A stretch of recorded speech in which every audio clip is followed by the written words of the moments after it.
Meus queridos, vamos continuar adorando ao nosso Deus. Eu quero convidá-los a lermos primeiro o livro dos Reis, capítulo 13. Capítulo 13, primeiro Reis.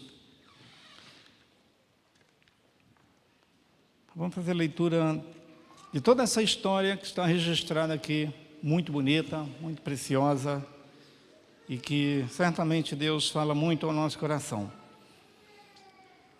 Diz assim a palavra do Senhor em 1 Reis, capítulo 13, do 1 em diante.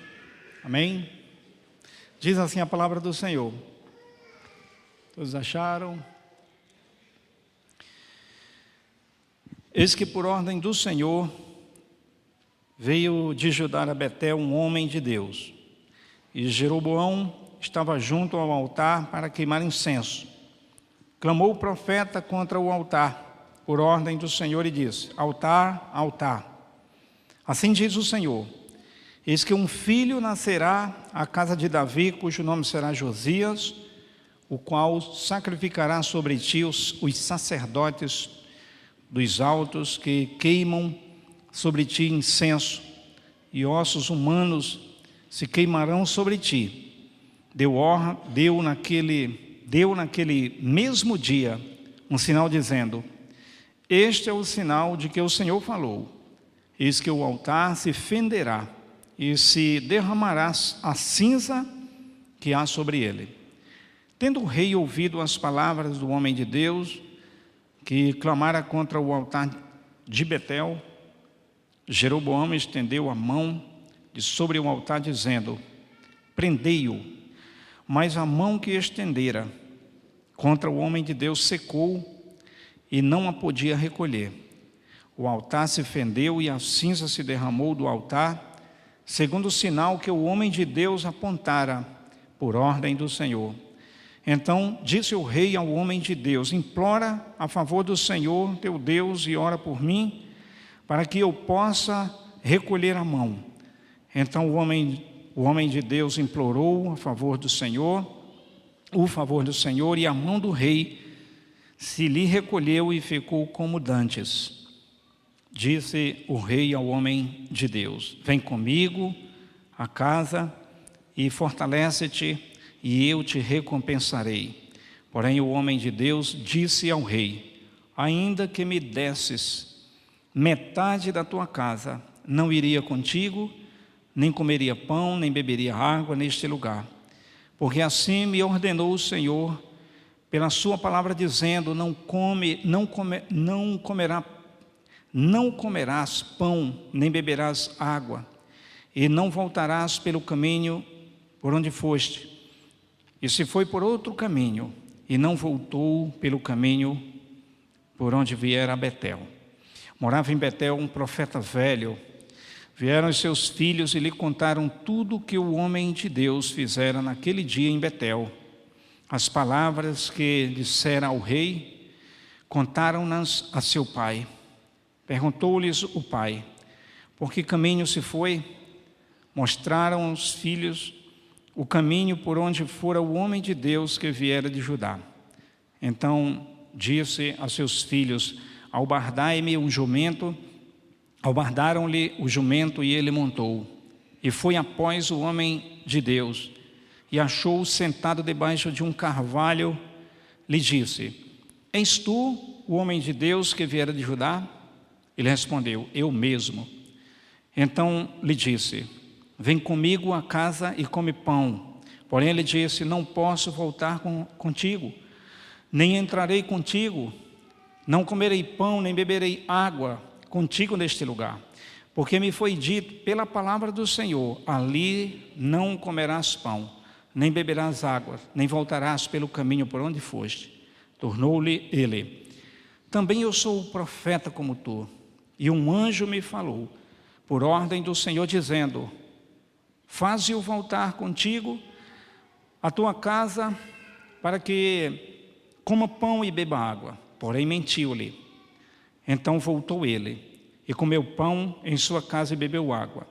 Estando eles à mesa, veio a palavra do Senhor ao profeta que o tinha feito voltar, e clamou ao homem de Deus que viera de Judá, dizendo: assim diz o Senhor, porquanto fostes rebeldes a palavra do Senhor, e não guardaste o mandamento que o Senhor teu Deus te mandara, antes voltaste, comeste pão e bebeste água, no lugar de que te dissera: não comerás pão, nem beberás águas, o teu cadáver não entrará no sepulcro de teus pais. Depois de o profeta a quem fizera voltar,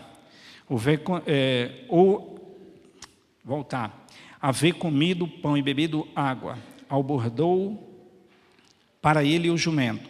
Foi-se, pois, e um leão o encontrou no caminho e o matou. O seu cadáver estava atirado no chão, e o jumento e o leão parados junto ao cadáver. Eis que os homens passaram e viram o corpo lançado no caminho, como também o leão parado junto ao corpo, e vieram e disseram na cidade onde o profeta velho habitava. Ouvindo o profeta que o fizera voltar do caminho, disse: é o homem de Deus que foi rebelde à palavra do Senhor. Por isso o Senhor o entregou ao leão, que o despedaçou e matou, segundo a palavra que o Senhor lhe tinha dito. Então disse aos seus filhos: albardai-me o jumento. Eles albardaram. Ele se foi e achou o cadáver atirado no caminho, e o jumento e o leão parados junto ao cadáver. O leão não tinha devorado o corpo, nem despedaçado o jumento. Então o profeta levantou o cadáver do homem de Deus e o pôs sobre o jumento e o tornou a levar. Assim veio o profeta velho à cidade para chorar e enterrar. Depositou o cadáver no seu próprio sepulcro e o pranteou, dizendo: ah, meu irmão. Depois de o haver sepultado, disse a seus filhos: quando eu morrer, enterrai-me no sepulcro em que o homem de Deus está sepultado. Ponde os meus ossos junto aos ossos dele, porque certamente se cumpriu o que por ordem do Senhor clamou contra o altar que está em Betel e contra todas as casas dos altos que estão nas cidades de Samaria. Meus queridos, oremos. Pai querido, como é bom poder ler a Bíblia juntos. É bom praticar, Senhor, o ensino e a direção que o Senhor tem para nós, para o teu povo, para a tua igreja, em comunhão uns com os outros e em comunhão contigo.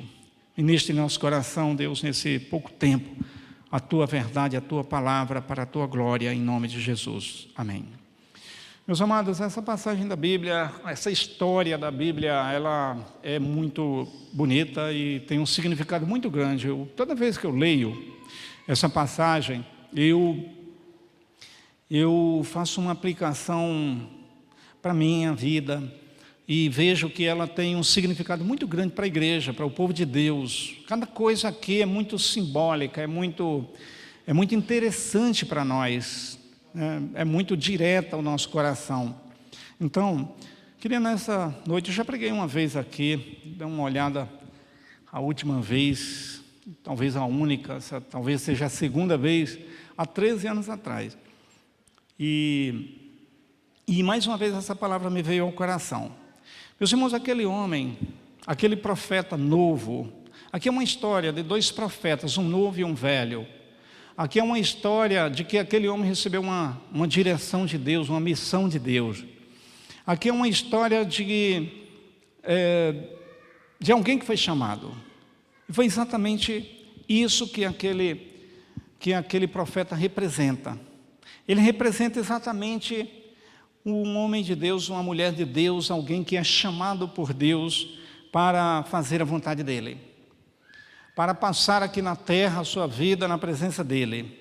Alguém que foi chamado para servir a Deus, para andar na presença de Deus, para ter um papel de Deus na terra, para fazer a vontade de Deus. Por isso que essa palavra fala tão ao meu coração e ao seu, a igreja de Cristo, porque nós somos aquele profeta novo. Profeta novo aqui no sentido amplo, no sentido geral. Nós fomos chamados por Deus também. Deus nos levantou na nossa geração. Deus nos ordenou na nossa geração. E é interessante, meus irmãos, que aquele homem, ele foi chamado para ir a Betel. Só aqui já tem um significado muito grande, porque Betel é casa de Deus. Mas não é casa somente no sentido físico, literal. E não é no sentido de que Deus é dono de uma casa aqui, mas casa aqui significa, a casa de Deus, Betel significa manifestação de Deus.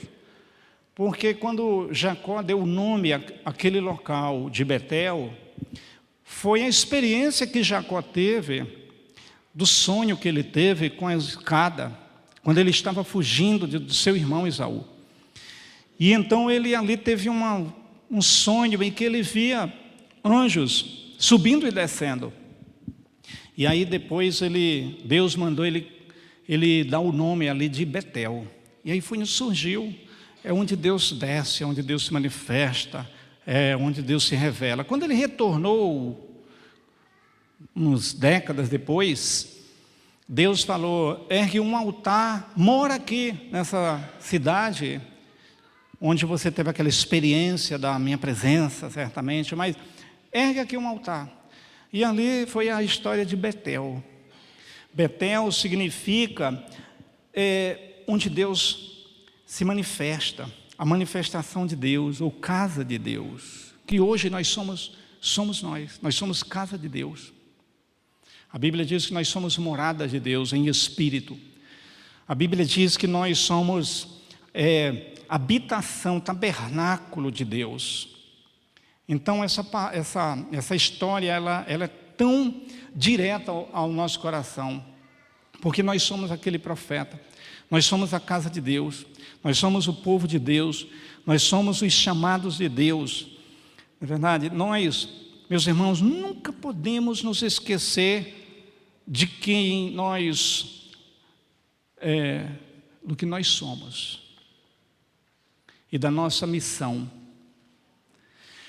Nós, meus irmãos, somos aquilo que Deus nos constituiu para nós cumprirmos a vontade dEle aqui na terra.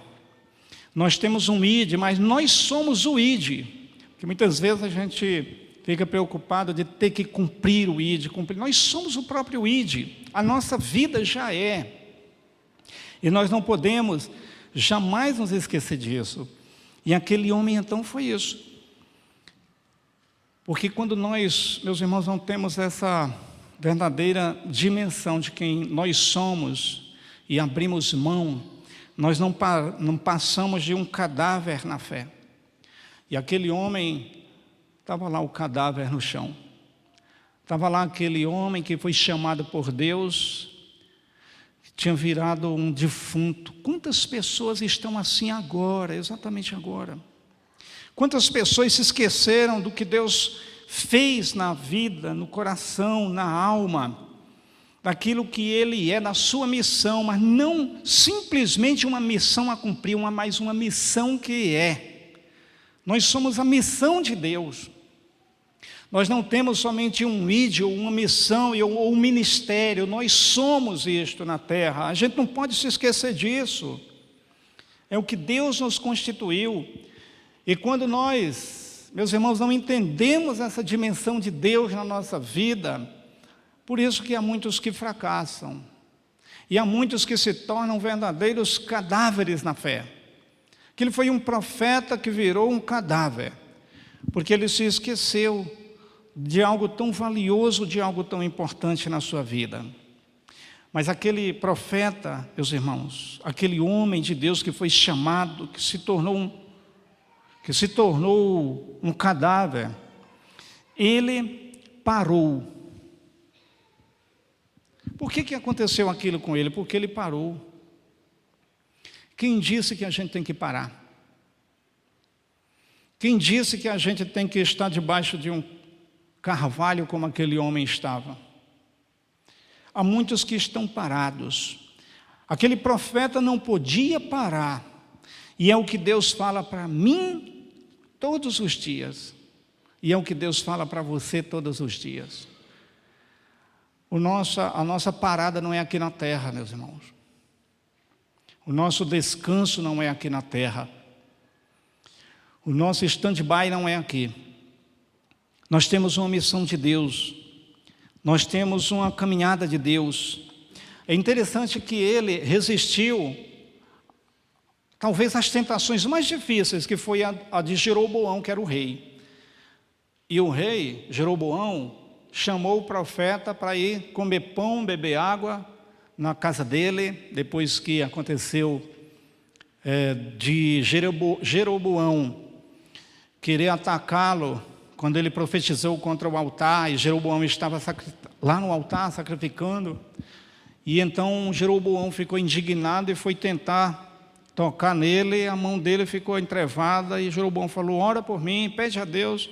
E o profeta orou, e a mão dele recolheu novamente, porque ele estava ali na direção de Deus. Aí Jeroboão falou: vamos na minha casa. Ele falou: não posso, você pode me dar metade de tudo que você tem, que eu não vou, porque Deus falou para eu não ir. Mas lá adiante, esse homem não resistiu a outra tentação. Sabe por quê? Porque ele deu uma parada. Quantos de nós paramos, meus irmãos? E é interessante que vem desafios constantes, vem tentações constantes. Esses são os nossos desafios diários. Às vezes a gente se desvia de uma coisa grande, de uma tentação grande, mas vem coisas pequenas, tudo conspira contra nós. Às vezes é na mente, no pensamento, no coração. Mas olha, seja qual for, nós não podemos parar. Pode vir provações na saúde, provações no trabalho, provações ministeriais, provações mentais, provações, seja quais forem. Uma coisa que a gente precisa dizer: eu não posso parar. Eu não posso parar. Deus me chamou, Deus me constituiu. Eu sou o Betel de Deus, eu sou a casa de Deus. Interessante que quando a gente lê o livro do Apocalipse, ali no início, os 4 primeiros versos, nós encontramos Jesus mandando cartas para as 7 igrejas. Em todas as 7 o Senhor fala ao vencedor. Ao vencedor, eu gosto muito disso. Porque a vida cristã e a vida dos servos do Senhor é a vitória, é a chegada. É a chegada. E Paulo usa exatamente essa figura da carreira cristã. Nós precisamos estar nessa carreira cristã. E é a linha de chegada mesmo. Quantos não chegaram e quantos não chegarão à linha final? Quantos não cumprirão a carreira? Paulo falou: eu cumprirei a carreira, eu cumpri minha carreira, quando Paulo estava para ser sacrificado. Elias foi um profeta também no Antigo Testamento, e Elias teve um momento que ele queria parar, e ele chegou a pedir a morte. Ele falou: Senhor, já chega, eu estou cansado, eu estou exausto. Parece que eu estou lutando e nada está acontecendo. Enfrentei Jezabel, enfrentei os seus profetas, mas não adianta. Sabe por quê? Porque às vezes a gente quer ver os resultados nossos. Nós não fomos chamados para vermos os nossos resultados. Nós muitas vezes nos atrapalhamos e nos frustramos, porque nós queremos ver resultados de Deus na nossa vida. Mas Deus nunca nos prometeu isso. Olha, me siga porque você vai ver resultados. Não. O que Deus nos chamou foi para obedecê-lo. Ainda que aqui na terra a gente não veja resultado nenhum da nossa obediência. Porque assim aconteceu com alguns profetas. Alguns profetas, se for comparar com o que hoje o mundo mostra como prosperidade, seriam os homens mais fracassados nos dias de hoje. Jeremias, por exemplo, profeta chorão. Então, muitas vezes, meus irmãos, nós estamos frustrados com a nossa vida, com a nossa caminhada com Deus, porque aparentemente a gente não está vendo nada acontecendo. Elias chegou um momento que ele falou: eu só tomo bordoada, eu estou cansado, eu estou exausto. Já chega, Senhor. E Deus falou: sai dessa caverna, come, porque você tem um longo percurso pela frente. E diz a Bíblia que com o alimento que Deus deu a ele, ele andou 40 dias, 40 noites, 200 quilômetros que o homem andou, na força daquela comida. Meus irmãos, a Bíblia nos diz que Deus renova os cansados. Deus não renova descansados. Quem cansa é porque está na batalha, quem cansa é porque está caminhando. E Deus renova quem está cansado. Essa é a promessa do Senhor. Mas aquele profeta ali, ele parou, mas ele não somente parou, ele retrocedeu. Dos versos 15 ao 19, eu vou ler novamente, que diz assim, olha, então lhe disse, vem comigo à casa e come pão. Porque ele disse, não posso voltar contigo, nem entrarei contigo, não comerei pão, nem beberei água contigo neste lugar. Porque me foi dito pela palavra do Senhor, ali não comerás pão, nem beberás água, nem voltarás pelo caminho por onde foste. Tornou-lhe ele, também sou profeta, como tu. E um anjo me falou, por ordem do Senhor, dizendo, faze-o voltar contigo à tua casa, para que coma pão e beba água. Porém, mentiu-lhe. Então voltou ele e comeu pão em sua casa e bebeu água à mesa. Retroceder.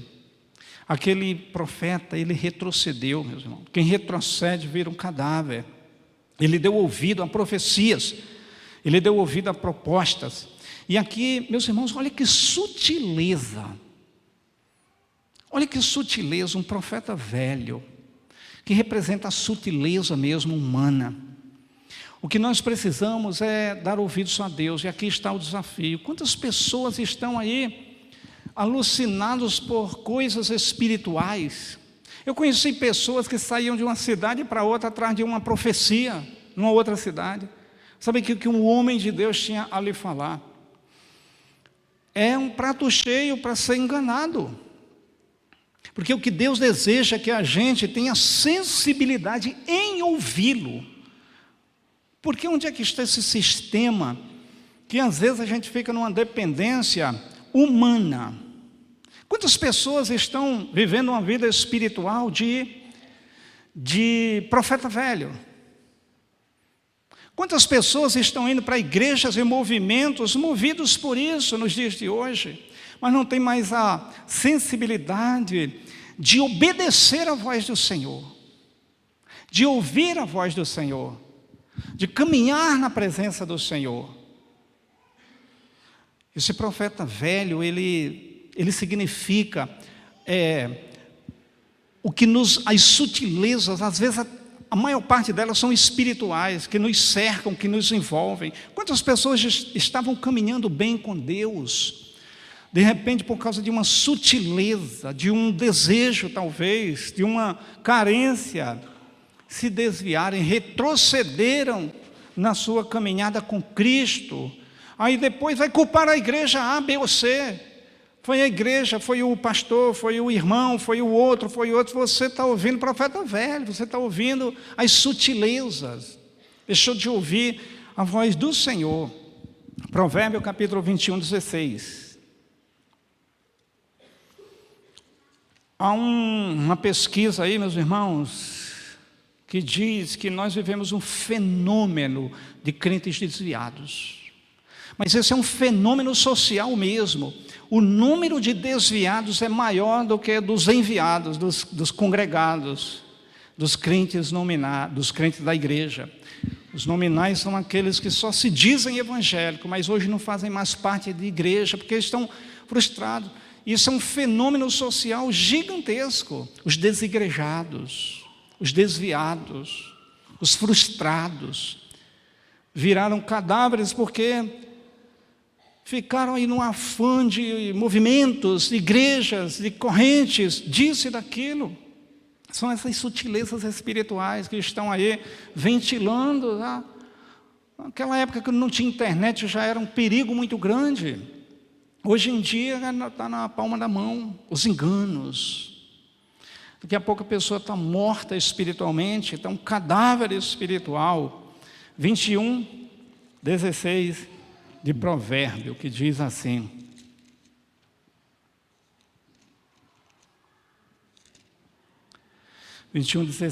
o homem que se desvia do caminho do entendimento na congregação dos mortos repousará.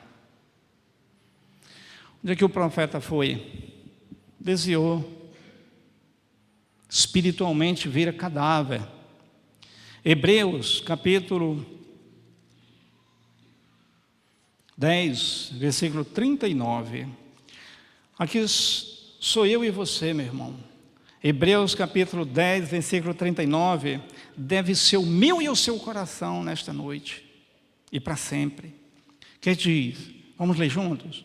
Nós não somos daqueles que recuam para a perdição, mas daqueles que conservação da alma, para não virar um The Walking Dead espiritual aí, né? Um cadáver espiritual. Meus irmãos, a gente precisa ter muita coisa. A gente precisa ser muito fiel à palavra de Deus. Lutero, ele disse que a palavra de Deus se manifesta de 3 formas. A palavra de Deus se manifestou de uma forma encarnada ou viva na pessoa de Jesus. Por isso que a gente tem que conhecer de Cristo, aquilo que fala sobre Jesus, da pessoa de Jesus. Toda a Bíblia fala de Cristo, de Gênesis e Apocalipse. Mas a Bíblia também se manifestou de forma, a palavra de Deus, escrita, está aqui registrada. Deus preservou o milagre da preservação que o próprio Deus fez, mas também a manifestação da palavra pregada. Como é bom a gente poder pregar a palavra de Deus, ouvir a palavra de Deus pregada. Então essas 3 coisas, é a ela que a gente tem que caminhar. E a gente precisa ter muito cuidado, olha as sutilezas do profeta velho, espiritual, movimentos, igreja, momentos.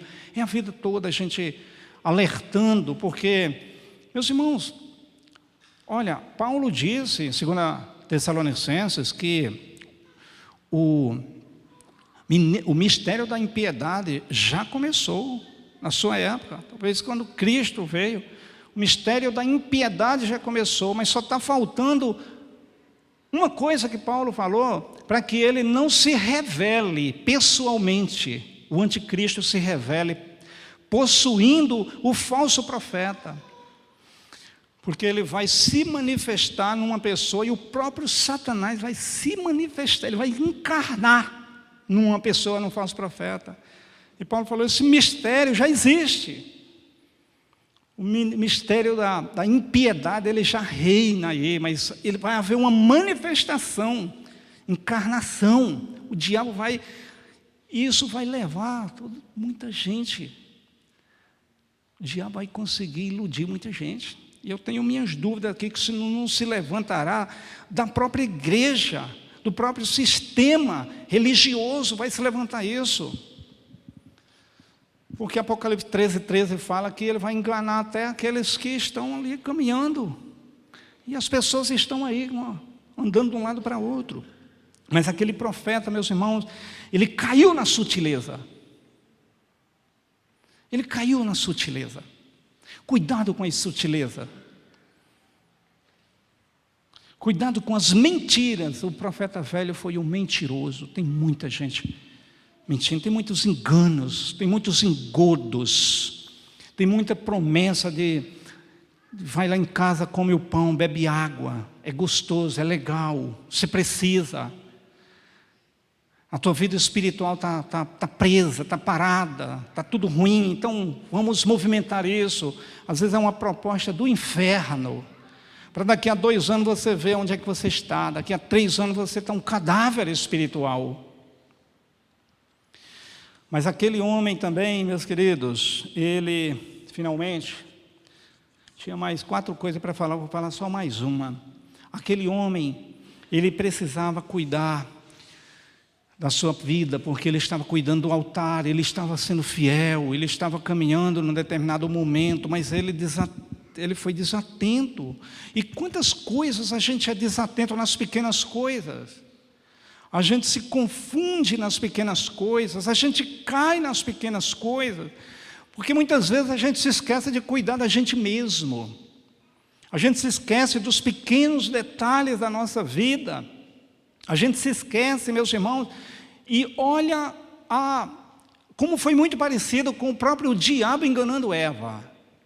O profeta velho, eu vejo uma semelhança àquilo que Satanás fez a Eva. Observa, olha aqui o texto, porque o profeta velho, ele fez igual a serpente, ele foi aonde o profeta novo estava, o homem de Deus estava, e ele falou, palavra de Deus, e ele falou em nome de Deus, e ele disse que um anjo lhe falou, e ele falou, não é bem assim não, volta lá.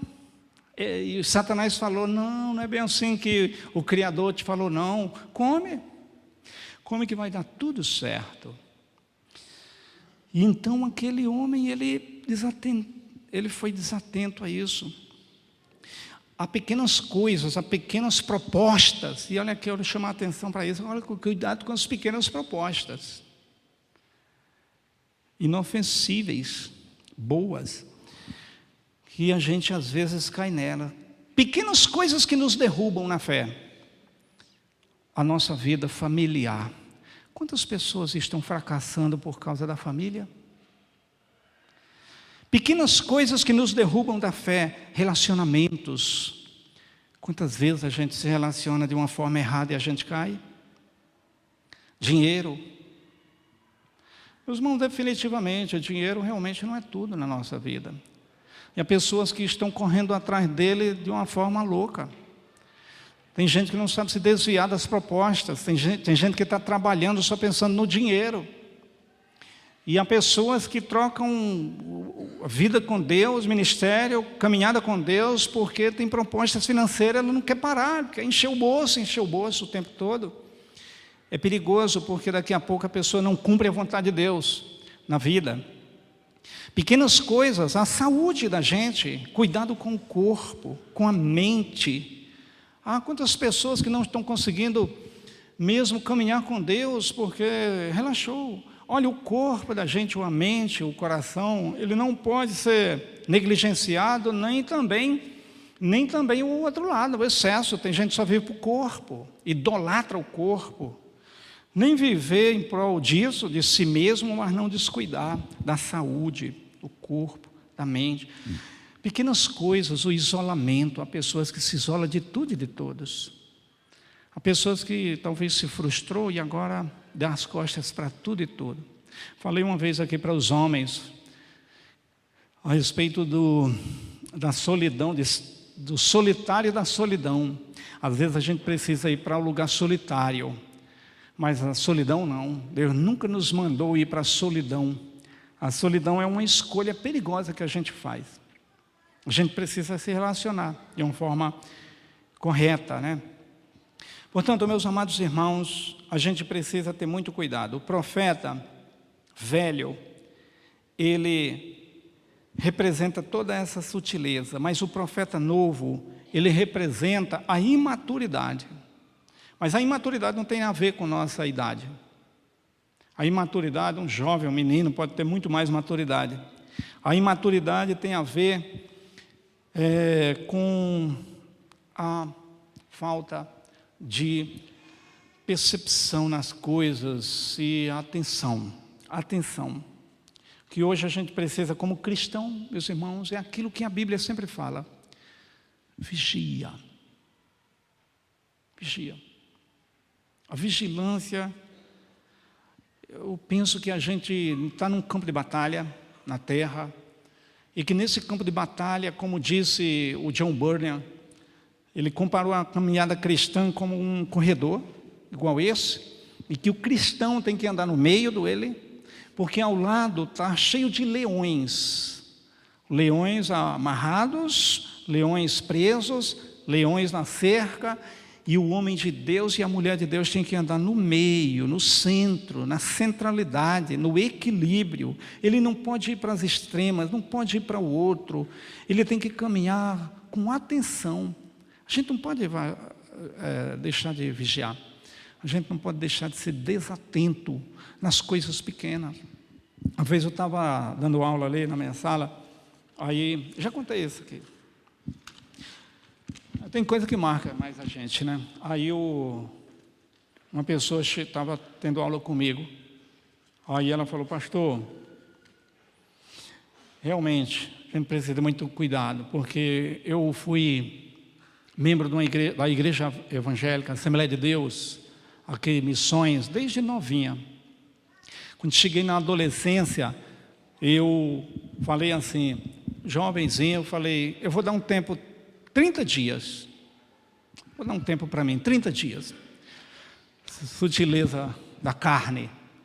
Ela falou: pastor, os 30 dias que eu falei que eu ia dar um tempo, já tem 20 anos eu estou tentando me achar de volta e não consigo voltar para igreja nenhuma.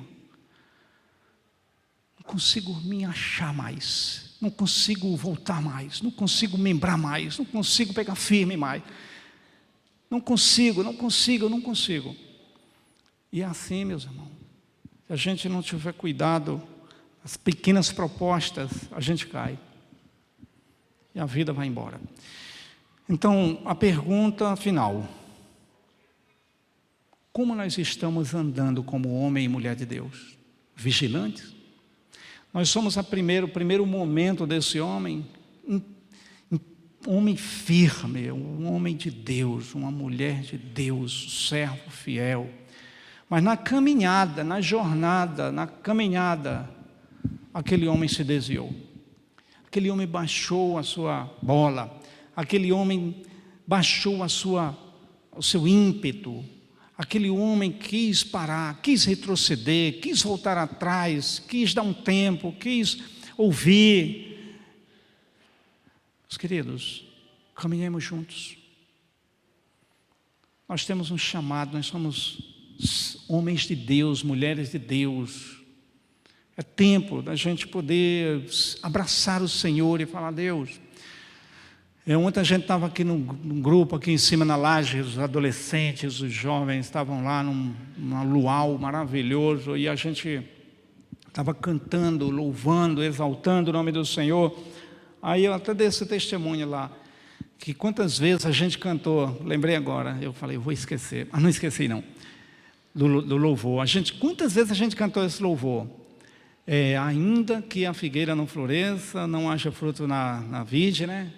Mesmo assim, eu me alegrarei no Senhor. Profeta Abacuque, né?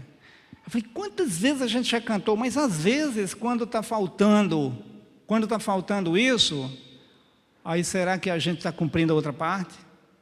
A gente está embrutecido, emburrecido, querendo realmente abandonar o barco? Mas de fato não é. Ainda que a figueira não floresça, ainda que eu passe por dificuldade, Senhor, eu estarei contigo, eu não vou abrir mão da minha caminhada com o Senhor. É assim. Amém? Você deseja isso na sua vida? Eu quero isso para mim. Você deseja? Vamos ser homens de Deus, vamos ser mulher de Deus, não vamos dar ouvido. Se a gente deu ouvido lá, ainda é tempo. Deus está te chamando para terminar o que Ele começou. Deus está te chamando para fazer a obra que Ele começou na tua vida. Deus está te chamando para pegar firme, para andar na presença dEle. Não olha para trás, não retrocede, não dá ouvidos. Caminha na presença do Senhor, em nome de Jesus, amém? Vamos nos ajoelhar, vamos orar, declarar isso prostrados diante do Senhor, quem puder. Oh Deus, bendito seja o Teu nome, meu Pai. Obrigado pela Tua palavra, como ela mesma diz, ela é como um martelo que quebra pedreira dos nossos corações, as durezas dos nossos corações, as resistências do nosso coração. A Tua palavra é poderosa, Deus, para nos libertar, para nos livrar, para nos tirar, Senhor, das armadilhas, das sutilezas, das obras de Satanás. Ó Deus, para nos tirar dos próprios enganos do coração. Ó Deus, nos liberta, firma os nossos corações em Ti. Pai querido, que nós caminhemos na presença do Senhor, que cumpramos, ó Deus, o Teu chamado, a Tua vontade. Ó Deus, melhor é fazer a Tua vontade, melhor é andar na Tua presença, melhor, ó Deus, é viver uma vida de acordo com o que o Senhor tem para nós, porque nós não sabemos o que é melhor para nós, Pai querido, mas o Senhor é o melhor para nós. Tua vontade é a melhor para nós. Andar na presença do Senhor é o lugar mais seguro para as nossas vidas aqui na terra. Oh Jesus de Nazaré, louvado seja o Teu nome. Toma esta ovelha, toma esta vida preciosa, Deus, e cumpre a Tua vontade neste coração que está entristecido e desviado da Tua presença. Aceita de volta neste momento essa Tua serva, em nome de Jesus Cristo. Amém. E glória ao nome de Jesus. Aleluia. Vamos nos colocar de pé, meus irmãos. Vamos cantar um último louvor.